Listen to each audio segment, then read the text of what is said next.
Higgins. Here we are all along on the program on this Tuesday afternoon. Breaking news into the show before we get to our next guest. Later this week on Thursday, we'll be joined by coach of the national champion Syracuse men's soccer team, Ian McIntyre, fresh back from their trip to the White House yesterday. Got to go down there with a bunch of recent other college national championship teams. So that'll be cool to chat with American citizen Ian McIntyre, as he has now been for the last few years, about his visit to the White House and the team getting back together and the whole thing. He'll be on the program later this week on Thursday. So always fun to talk to Mac for, I don't know, pick a reason. I don't care the reason. Always fun to talk to Mac. So we'll do that coming up on Thursday on the show. What we're going to do today, right now on this Tuesday, is bring in our first guest today. He is the GM of Boeheim's Army, among many other things. He is Shaun Belbey. Shaun, what's up, man? How's it going, Brian? It is good. It is good. And you've got your roster for the most part, I guess. You got 11 names. Are you feeling set now? I guess you could add a 12th if you want. How are you feeling about this group of 11 you've assembled thus far? Feeling super confident. Love the group we have so far. Might add one or two more. You never know. We'll just see how it goes the next couple weeks and decide if we want to expand a little bit. Yeah, obviously some guys commit and then, got to pull out at the last minute for whatever reason, or some guys become available at the last minute. There's always things like that with schedules going on in the summer. I'm curious, big picture for an event like this, as it's been going on for a while now. What is the balance for you trying to assemble a group of, obviously the primary fan base you're looking for is Syracuse fans, and at the same time, you're trying to win $1 million with these guys? How do you balance, I guess, both of those ideas, putting together, a team that's nostalgic for Cuse fans to watch with the idea of trying to go win this tournament? Yeah, it's tough. We try and get the best Cuse guys out there as possible. But, most of them are in the NBA right now or in the G League. So trying to get some other good non-Cuse guys to come in and help bring us home that $1 million while still having, the Syracuse feel to the team so that the fans can come to the games and, watch some of their former, favorite players. Yeah, the roster right now, 11 guys. 7 of the 11 have a Cuse connection that they played at Syracuse, and 4 of the guys are from elsewhere. Just going through the roster a little bit, Tyus Battle is one of the names that stood out. I know you've been after him for a bit. What was able to work out to get Tyus in the mix this year? Yeah, he missed the majority of the season this year. Still returning from that foot injury that occurred towards the end of the last season. So he returned to France, in around late March, maybe April, played for, 2 months. And then now he's back in the States training, getting ready. And, we're super excited to have him finally suit up for Boeheim's Army. Been trying to get him for about 4 years now, and it just hasn't worked out. So hopefully this is the right time, and looking forward to him being back in Orange and playing really, really well. Yeah, because you'd think, right? I mean, he's got to be right about the right age range for guys that you'd want here, guys that have had some, gotten out there, gotten some pro seasoning, but, still have their legs in the whole thing at this point of their career. Exactly. That's what we look for every year, to get younger. Guys who can come in and play a lot of minutes and don't need much rest. So, this year is 6 games in 10 days. So, not a lot of recovery, not a lot of rest time in between each game. So, the younger, the better. So obviously Tyus fits in that. Second year, you've got Jimmy Boeheim on the roster. I guess that remains cool, right, that you have a Boeheim on Boeheim's Army? Exactly. It's awesome. I know Coach is looking forward to it. Jimmy's looking forward to it.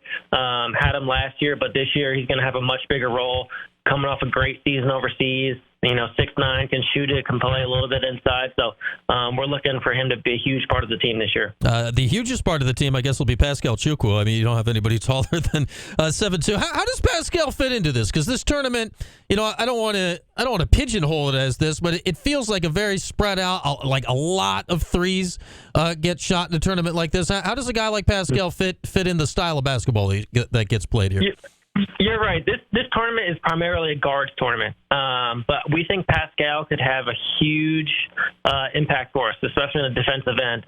He's 7'2", he's mobile, he can move, and he's really, really good at blocking shots. So we're definitely going to put him in there, and we think he's going to be huge for us. Expecting big things from Pascal. Been playing overseas for the last couple of years, so we're super excited to have him back in Orange, and I think the fans are too. Yeah, he was just kind of, finally, I'd say, found his way by the end of his Syracuse career. So it'll be interesting to see him now that he's had a few seasons overseas to get involved. I don't know, like putting these three in the same bucket is maybe not correct, but it feels like Chris McCullough, Andrew Wright, B.J. Johnson. They're not all the same player, obviously, but they're guys that have all been around, multiple years off and on for this. What's it like to kind of go back to the well and get these guys who still have some game left to still be involved in this every year? Yeah, Chris, this is only his second year in Boeheim's Army, but he's unbelievable. He's an NBA player, should probably be in the NBA, so he's super talented. We're so happy that he's back with us this summer. Same with B.J. Johnson. Now, he played in the NBA. So did Andrew White. Both played in the NBA for a couple seasons. In the G League, both had a lot of success. So can both really shoot the ball, both put it on the floor, have size at like 6'7". Still kind of on the younger side, like 28, 29. Still have some legs to them. So super excited to have all three of those guys, all very talented and, big Q names as well. BJ, I find it an interesting case because I don't want to say his reputation was ever tarnished by transferring out, but, when players leave the program, it's kind of out of sight, out of mind. It feels like his relationship with Syracuse fans has been specifically rekindled by being a part of this group. Exactly. He's probably one of the better Syracuse players still playing that's not, in the NBA. He played in the top league this year in Spain. Yeah. Can really shoot it at 6'7", can put it on the floor. And like I said before, he had a ton of success in the NBA, and especially in the G League. Put up numerous 40-point games. He can really, really score. So, we're really looking forward to having BJ back again this year. Yeah, he's had a few cups of coffee in the NBA as well. I know he was with the Kings there for a minute a couple of years ago. Shaun Belbey, Boeheim's Army GM, is with us. Rakeem Christmas is back for another year. We always like to have Rock around. He's a fun guy to have around. He's not. Is he playing pro anymore? I've kind of lost track of Rock's journey around the basketball world these last few years. He's on and off. So he just got done playing this week, actually. He's been in the Dominican Republic. He was actually a very late add. He wasn't supposed to play. He didn't think he was going to be able to. Mm-hmm. He signed a nice contract out there in the DR. But then, his season ended a little bit early. So he called me up right away and said he wants to be back in Orange. So, obviously huge Goose name, fan favorite. We're really looking forward to him being back this year and being a main focal point of our team. Yeah, and getting to the non-Cuse guys, DeAndre Kane is on Boeheim's Army again. What's this, the third year, fourth year he's been on Boeheim's Army? I guess he's more third than year, yeah. He's more than an honorary member at this point, huh? Yeah, DeAndre, 4-time champ. Like you said, honorary member. Played against Syracuse when he was at Marshall and Iowa State. Has a lot of respect for the Syracuse program and for Coach Boeheim. So he loves suiting up in the orange. I would take him. I've said this before. If there was a TBT draft, I would take him number 1 overall over anybody. That's who he is. That's the type of player he is. He's going to bring energy and toughness and an unbelievable on-ball defender, and he's going to be the captain and the leader of our team this year like he has been in the past. Yeah, if I remember right, he was a little banged up last year, which kind of threw the whole thing off. And second year, you've had Matt Morgan. I'd say that's a good way to go, right? Like, if you can't get a Cuse guy, get someone that played at Cornell. That's right down the road. And, exactly. Like, he's been lighting it up. Like, we were talking about Victor Wembanyama and how he's the MVP of France. Like, Matt Morgan was one of the other finalists for that award, so he's killing it overseas right now. Exactly. Unbelievable point guard, unbelievable scorer. Had an amazing year overseas. Is actually getting a little bit of NBA interest right now as well. So, but he's still planning to suit up for us this year. The only reason we really got him last year was, Coach Boeheim called me up and said, "Hey, you got to get this kid." I watched him, play with Jimmy. He's unbelievable. So, that's how we ended up getting him. And we're lucky, for him to be back with us again this year. And, I think he's the best point guard in the tournament. Yeah, So. he scored a ton of points in France this year, a ton of points overseas there. Which brings us to the two really new guys that you've got here. Tell us about Dwight Bikes. He played at Marquette. I guess he was on the Marquette team that won a couple of years ago that I guess has since disbanded. How did this come to be? Yeah, like you said, won it in the bubbles. Marquette has been around TBT for years. He played in the NBA, played for the Lakers, played for the Pistons, had some success there, and he's just been, a guy that I kept my eye on after Marquette announced last summer that they weren't going to play anymore. He's a shooting guard, point guard, a little bit of a combo, can do both, and he's one of the best scorers in TBT history. So he's been on my radar. And we're really happy to have him. He's going to be huge for us this summer. The last guy, I don't know. I'm just not familiar with his work. Grant Riller, College of Charleston. He's been around a little bit. Who is this guy? Because I don't think I've ever seen him play. I'm not up on him. Grant Riller, a young guy, only like 25, played in the NBA the last couple of years. Had two-way contracts, one with Charlotte and one with the 76ers. He was a second-round draft pick a couple years ago. Playing the G League this year for the Texas Legend, was constantly putting up 40-point games. I've known him for a few years now, so that's kind of where that connection comes from. But we were really just looking for another point guard who can come in, score, get in the lane, and make our team better. So that's why I decided to go with Grant. All right, so Shaun Belbey's with us. He's the GM of Boeheim's Army. All right, Shaun, here's the questions we're getting out there. So when are you getting Melo? That's what the people want to know. When's all-time NBA legend Carmelo Anthony gonna toss on the Boeheim's Army uniform? Yeah, that's what TBT is asking us as well. When are we going to get Melo? So we'll see. I think we might be a couple years down the line from that.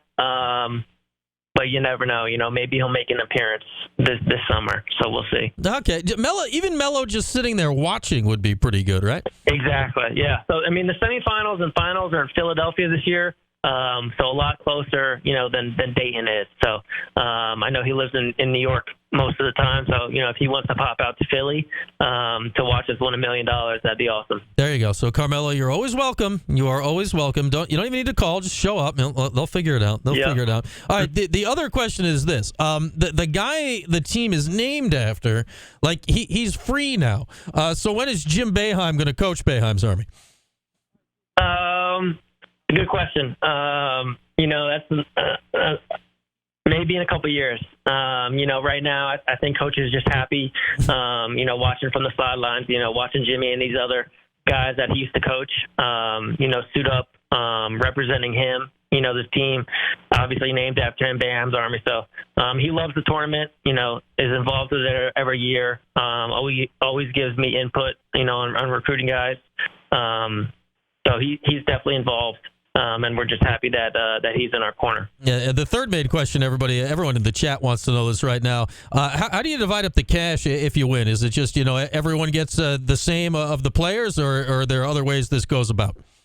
Yeah, so we always give the players the same amount, which we find it to be easier. Some teams split it up and give some guys more, some guys less, but that always causes, a lot of controversy. So we always give the players the same amount, and I think they really like that and respect that from us. Okay, so that'll be the case. Obviously, it's winner takes all, so only one team gets to have the fun of that problem of divvying up the mill. As Shaun Belbey's with us, the GM of Boeheim's Army. The first game for Boeheim's Army will be July 24th. War Memorial this year, Shaun.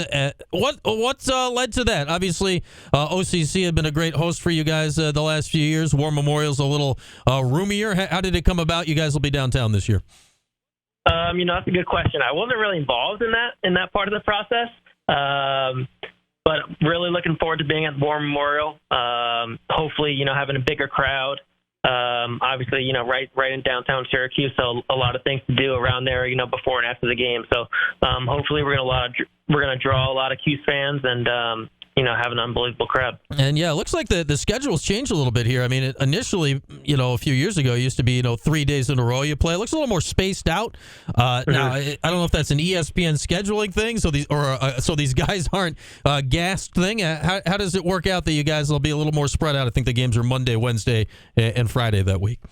Yeah, that's definitely going to work, in our favor. Obviously last year we had to play back-to-back, which, resulted in, us having an early exit. But us having a day in between is really going to help us this year, especially some of our older guys. So we're going to take time to rest in between those games and hopefully make it out of Syracuse for the first time. And, Shaun, I want to ask you about this before I let you go. If I'm understanding this right, your day job right now is with Overtime Elite, which is one of these, I don't know, you can describe it. It's one of these alternative college paths, right? It's not college basketball. It's not the G League, but players can go there and, get themselves ready for the NBA. What's that been like for you as we sit here a week and a half out from the draft?